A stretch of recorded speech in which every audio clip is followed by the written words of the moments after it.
மன உளைச்சல்னா அப்படி உளைச்சல். இந்த மாதிரி மனைவி சொல்றாங்க, இருக்குமோ, இருந்தாலும் இருக்குமோ, இல்லாம இருக்குமோ, பொய் சொல்றாங்களோ, நெசமா இருக்குமோ, நடந்திருக்குமோ, நடக்காம இருக்குமோ, இந்த மாதிரி எல்லாம் ரசூல் ஸல்லல்லாஹு அலைஹி வஸல்லம் அவர்களுக்கு ஒரு கன்ஃபியூஸ் பண்ற அளவுல அந்த நிலைமை ஓடிக்கிட்டே இருக்கிறது. ஒரு மாசம் எந்த ஒரு அறிவிப்பும் அல்லாஹ்ட்ட இருந்து வரல. இன்னும் சொல்ல போனா ரசூல் ஸல்லல்லாஹு அலைஹி வஸல்லம் கூப்பிடுறாங்க, அலியை கூப்பிடுறாங்க.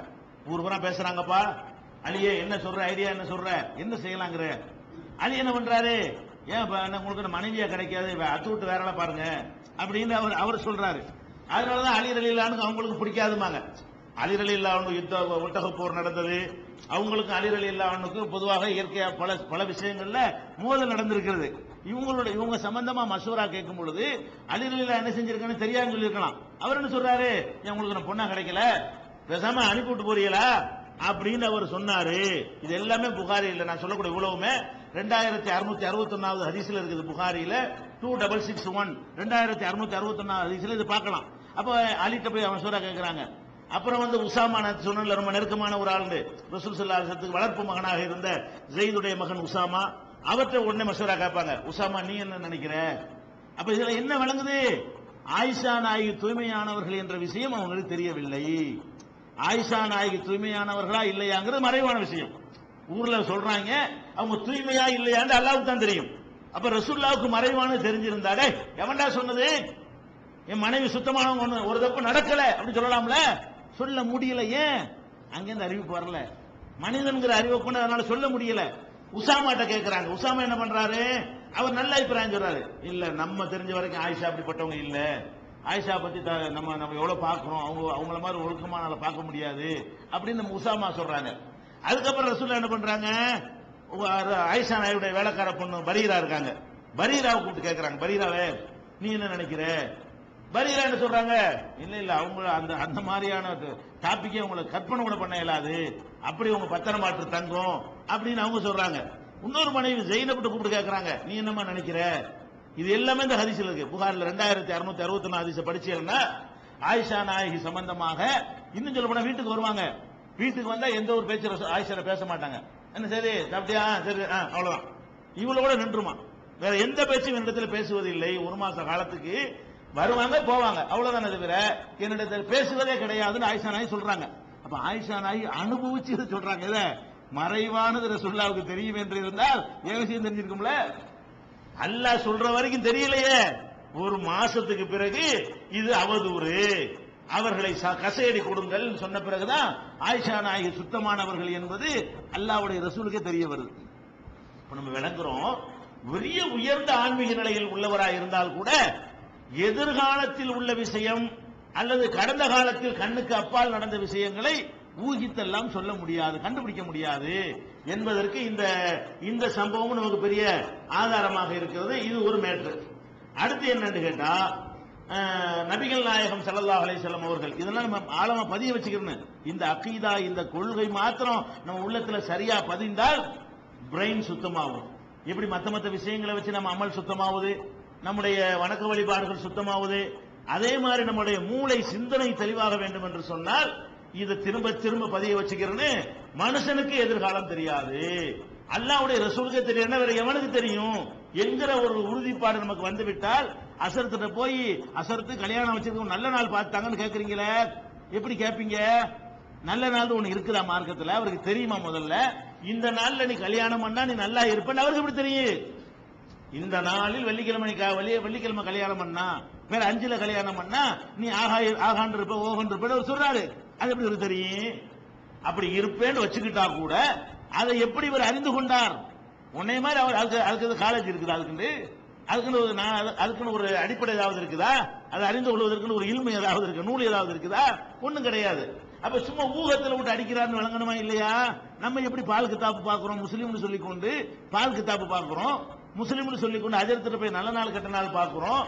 நம்மளும் என்ன செய்யணும், காலண்டரை பார்த்துக்கிட்டு இன்னைக்கு வடக்க சூழம் இன்னைக்கு தெற்க சூழம்னு சொல்லி அதை நம்மளும் நம்பக்கூடிய நிலையில் இருக்கிறோம். எல்லாத்துக்கும் பேசி காரணம் என்ன?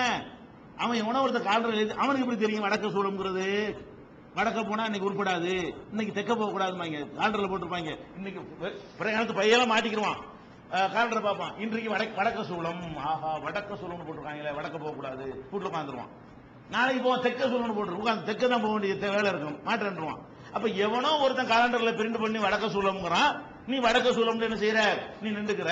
எவனோ ஒருத்தன் உனக்கு தண்ணியில கண்டம்ங்கிறான், குளிக்க போக மாட்டான். ஆஹா தண்ணியில கண்டம்னு போட்டிருக்கு, குளிச்சா போய் மூத்தா போயிருவோம், சவரை திறக்க மாட்டான் அன்னைக்கு போறான். ஏன் இன்னைக்கு உனக்கு தண்ணியில கண்டோம்.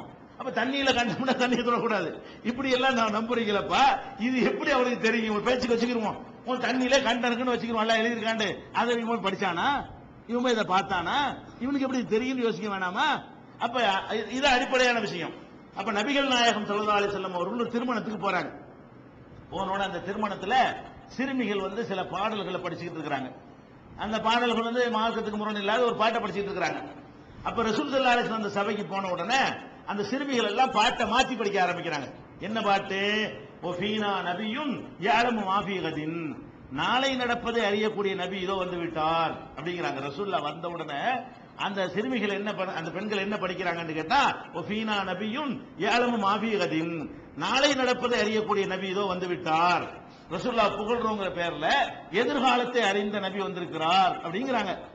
ரசூலுல்லாஹ் என்ன பண்ணல, ஆமா எதிர்காலம் அப்படி சொன்னாங்களா? உடனே என்ன செய்யறாங்க, தைஹாதி நிறுத்துத, இந்த மாதிரி பேசக்கூடாது. ஃபகூலி பில்லத்தி தகூலின், ஏற்கனவே படிச்ச பாட்டை படி, யாரையோ புகழ்ந்து படிச்சுக்கிட்டு அதை படிச்சுக்கிட்டு, என்னைய எதிர்காலம் அறிந்தவன் சொன்னீங்க, அதை சொல்லக்கூடாது, இந்த மாதிரி பேசாத என்று நபிகள் நாயகம் ஸல்லல்லாஹு அலைஹி வஸல்லம் கண்டிக்கிறாங்க. இது புகாரியில 4001லையும் 5147 ஹதீஸ்லயும் இருக்குது. இது கூட சில பேர் நம்மள உள்ள ஜோசியக்காரங்க இருக்காங்கல்ல, இஸ்லாத்தின் பேர்ல ஜோசியம் சொல்லக்கூடியவங்க, இது தன்னடத்துக்காக சொன்னாங்களாம். ரசூலுல்லாஹ்வுக்கு தெரியும் எதிர்காலம்லாம் தெரியும், அவங்க ஏன் சொன்னாங்கன்னு கேட்டா தன்னடக்கம் பெருமை வரக்கூடாது, அதுக்காக அப்படிலாம் நம்மள எல்லாம் புகழாத, அதுக்கு தான் சொன்னாங்கன்னு ஒரு என்ன செய்யறாங்க, ஒரு வியாக்கியானம் கொடுத்து இந்த ஹதீஸை ஒண்ணும் இல்லாம ஆக்கி போடுறது. அப்படி சில பேர் இருக்கிறாங்க. அதுக்கு இப்னு மாஜாவுல ஒரு அறிவிப்பு வருது, வேற மாதிரி வார்த்தையில் எப்படி வருது, அம்மா ஹாதா பலா தகூலுஹு, மறைவானது நாளை நடப்பது எனக்கு தெரியுங்கிறிய அந்த வார்த்தை நீ சொல்லக்கூடாது. ஏன் தெரியுமா? மா யஅலமு மா ஃபீ கதின் இல்லல்லாஹ், நாளை நடக்கிறது அல்லாஹ் தவிர அறிய இயலாதுமா, அதனால சொல்லாத. தன்னடத்துக்காக சொல்லல, என்னை பத்தி நீ இப்படி சொல்லக்கூடாது, ஏனென்றால் நாளை நடப்பது அல்லாஹ்வுக்கு மட்டும்தான் தெரியும் காரணத்தோட ரசூலுல்லாஹ் சொல்லிரும் பொழுது இது தன்னடத்துக்கு சொன்னாங்களா, நிஜமாவே தெரியாதுன்னு சொன்னாங்களா? இது இப்னு மாஜாவுல 1887வது ஹதீஸில் இருக்கிறது. அப்ப இந்த மாதிரி விஷயங்களை நம்ம கவனத்தில் கொண்டு பார்க்கும் பொழுது மறைவான விஷயங்களை அறிகிற விஷயத்தில் நம்ம ஒரு தெளிவுக்கு வந்துடலாம். இன்னும் சொன்னார்கள் நபிகள் நாயகம் ஸல்லல்லாஹு அலைஹி வஸல்லம் அவர்கள், மன் அதா அர்ராஃபன், யார் ஒருத்தன் எதிர்காலத்தை கணிக்கிறேன் என்று சொல்றானே அவங்கிட்ட போய் ஃபஸத்தகஹு பிமா யகூல் ஃபஸஅலஹு அன் ஷைஇன், அவங்கிட்ட எதையாவது பத்தி கேட்டானேயானால் லம் யுக்பல் லஹு ஸலாத்து 40 லைலா, 40 நாள் தொழுகை அவனிடத்திலிருந்து ஏற்றுக்கொள்ளப்படாது. ஒரு ஆள்கிட்ட போய் ஒரு நல்ல நாள் பாருங்க, எனக்கு அது நல்லா இருக்குமா, இது நல்லா இருக்குமா, எதிர்காலத்தை பத்தி கேட்டுட்டானேயானால் என்ன ஏற்படாதான், 40 நாளுடைய தொழுகை ஏற்றுக்கொள்ளப்படாது என்று நபிகள் நாயகம் சொன்னது முஸ்லிம்ல 4137வது ஹதீஸில் இடம்பெற்றிருக்கிறது. இன்னொரு இடத்துல சொல்றாங்க, மன்னதா காஹினன், இந்த மாதிரி சோதிடர்கள் இடத்திலே போய் ஃபஸத்தகஹு பிமா யகூல், அவர்கள் சொல்வதை ஒருவன் நம்பினானேயானால் ஃபகத் கஃபர பிமா உன்சில அலா முஹம்மத், முகம்மதுக்கு அருளப்பட்ட மார்க்கத்தை மறுத்து விட்டான். ஒருத்தன் ஜோசியம், குறி, ஜாதகம், கிளி ஜோசியம், மை போடுறது நம்பிட்டான்னு சொன்னா அவன் இஸ்லாத்தை மறுத்து விட்டான், எனக்கு அருளப்பட்ட மார்க்கத்தையே அவன் மறுத்து விட்டான் என்று நபிகள் நாயகம் ஸல்லல்லாஹு அலைஹி வஸல்லம் அவர்கள் சொன்னது ஹாக்கிம்ல இடம்பெற்றிருக்கிறது. நபி ஸல்லல்லாஹு அலைஹி வஸல்லம் அவருடைய வாழ்க்கையில பல சந்தர்ப்பங்கள், ஒவ்வொரு சந்தர்ப்பத்திலும் இதை எல்லாம் நிரூபிச்சு காட்டணும். ஒரு சந்தர்ப்பம் ரெண்டு சந்தர்ப்பம் இல்ல, அவங்க வாழ்க்கையில ஏராளமான நிகழ்வுகளை காட்டி ஒவ்வொன்றையும் அடிச்சடிச்சு காட்டுறான். எப்படி காட்டுறான்? ஒரு மதீனாவுக்கு போறாங்க, போன புதுசுல பேரிச்ச மரம் விவசாயம் பண்ணிட்டு இருக்காங்க, ஆண் மரம் பெண் மரம் இணைச்சு பண்றாங்க, இது மாதிரி நீங்க செய்யாதீங்கிறாங்க ரசூல் ஸல்லல்லாஹு அலைஹி வஸல்லம். அந்த மக்கள் விட்டுறாங்க, மகசூல் குறைஞ்சு போச்சு. உடனே மக்கள்கிட்ட போய் பாக்குறாங்க, என்னப்பா நீங்க தானே சொன்னீங்க, அதனால விட்டுட்டோம்.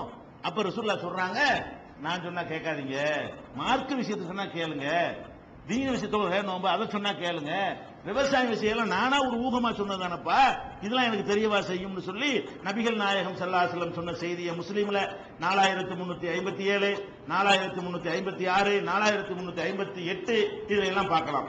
ரசூல் ஸல்லல்லாஹு அலைஹி வஸல்லம் சொல்றாங்க, ரெண்டு பேரும் என்கிட்ட கேஸ் கொண்டு வர்றீங்க, அந்த கேஸை நான் விசாரிக்கிறேன், விசாரிச்சுட்டு நான் ஒரு ஆளுக்கு சாதகமா தீர்ப்பளிச்சிருவேன், அதனால அவருக்குரிய அர்த்தம் கிடையாது, அவர் என்ன ஏமாத்தி கூட பெற்றிருக்கலாம். யார் நல்ல ஆர்குமெண்ட் பண்றாரோ, நல்ல திறமையா இருக்கிறாரோ, யார் எவிடன்ஸ் கொண்டாந்து தப்பாகவோ சரியாகவோ அதை முன்வைத்து என்னை ஏமாத்தி விடுகிறாரோ அதுக்கு தகுந்த மாதிரி நானும் தீர்ப்பளிச்சிருவேன். ஏன் நான் மனுஷன், எனக்கு மறைவானதா தெரியும். இது புகாரியில 2458, 7169, 7181, 7185 இப்படி நிறைய ஹதீஸ்கள்ல பார்க்கலாம். இன்னும் நபிகள் நாயகம் ஸல்லல்லாஹு அலைஹி வஸல்லம் வாழ்க்கையில பல விஷயங்கள் அவர்களுக்கு எதிர்காலத்தில் விஷயங்கள் தெரியாது தெரியாது தெரியாது என்று அடுக்கடுக்காக அவர்கள் சொன்னதற்கு நிறைய சான்றுகள் இருக்கின்றன. அதையும் பார்த்துவிட்டு இந்த மார்க்கம் வேற வேற எந்தெந்த விஷயங்கள்ல தனித்து விளங்குறது என்பதை என்ன செய்வோம், தொடர்ச்சியாக பார்ப்போம்.